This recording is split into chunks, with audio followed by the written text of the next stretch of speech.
chegou o momento de abrir a cervejaria. Para quem você vai vender? Para todos os seus amigos? Essa é uma informação que parece mentira, mas muita gente acha que por ter amigos que gostam da sua cerveja, o seu negócio vai prosperar. Quer saber mais disso? Acompanhe depois da vinheta.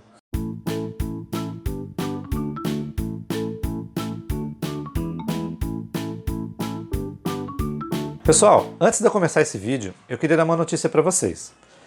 Nós elaboramos um documento para as pessoas que estão querendo abrir uma microcervejaria. São 20 questões que nós colocamos num PDF que ela aborda desde equipamento até financiamento, desde BPF até processo de fabricação, para que as pessoas possam fazer uma reflexão se elas estão prontas ou não para abrir a sua própria cervejaria. Então, eu vou colocar aqui no link, no primeiro link fixo nos comentários, um link que vai levar direto vocês para a nossa página, onde tem o acesso a esse PDF. Tá bom? Se vocês puderem compartilhar com seus colegas, para a gente ajuda muito. E se esse PDF foi útil para você, comenta aqui embaixo nos comentários qual foi o seu resultado. Quero ver como é que vocês estão dentro desse universo para se preparar para ser um empresário dentro do mundo de cerveja. Tudo bem? Vamos ao vídeo. Então, se eu for pensar no meu plano de negócios, uma das coisas que eu tenho que planejar é: para quem que eu vou vender? Quem é que vai comprar minha cerveja? Pensando então no meu cliente, eu vou colocar em dois segmentos. Ou ele tem CNPJ, ele é uma pessoa jurídica, ou ele é uma pessoa física, que é o meu consumidor final. Esses dois pontos são muito importantes dentro do seu planejamento. Então, um dos primeiros pontos que a gente pensa como PDV, que é o ponto de venda, são os bares que vendem cervejas artesanais. Então, esse bar ele já está aberto para fazer o segmento da cerveja especial.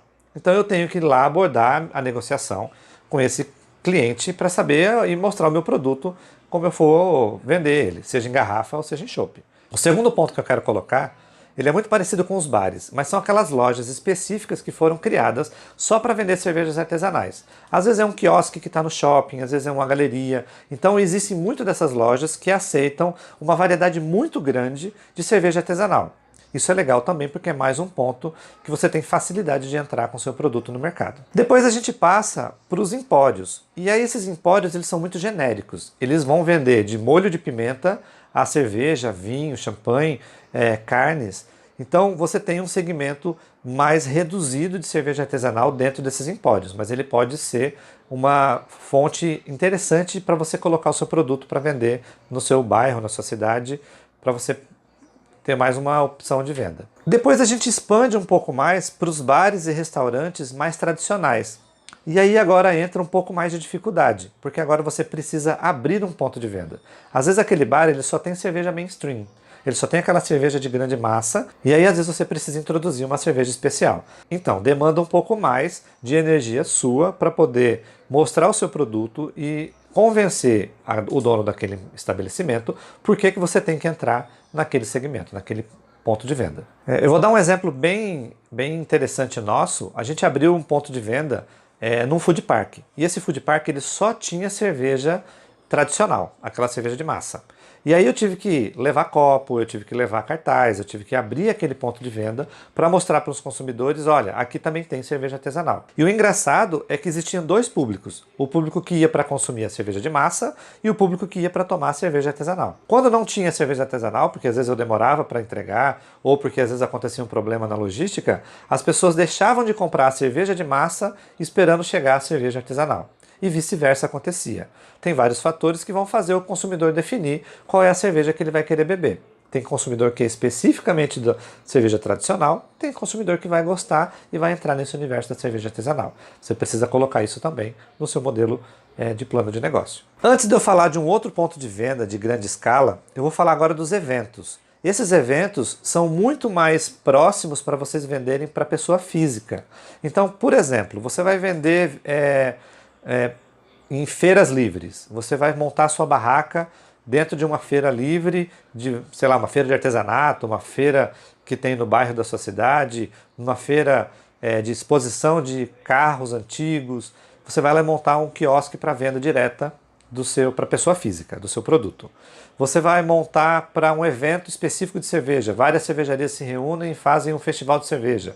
Então isso também é venda direta para a pessoa física. Tem o segmento da venda para casamentos e formatura. Né? Em algum momento isso pode ser venda direta para a pessoa física, quando você vende direto para o noivo, ali a noiva, ou para um formando, ou às vezes você vende para a agência que está organizando a formatura ou organizando o casamento. Isso pode ser venda ou pessoa física ou venda pessoa jurídica. Geralmente eu recomendo que as pessoas sempre tenham um modelo de contrato na mão para fazer um contrato com essas empresas ou com esse casamento ou com essa formatura, porque eles também querem ter garantia que no dia do evento a cerveja vai estar lá disponível para os seus convidados. E por que eu estou falando isso? Porque tem que ter planejamento dos dois lados. A pessoa espera que o chopp esteja disponível para os seus convidados, assim como você precisa ter planejamento em reservar uma chopeira, reservar chopp para o dia do evento, saber se a sua logística está preparada ou não para atender aquela demanda.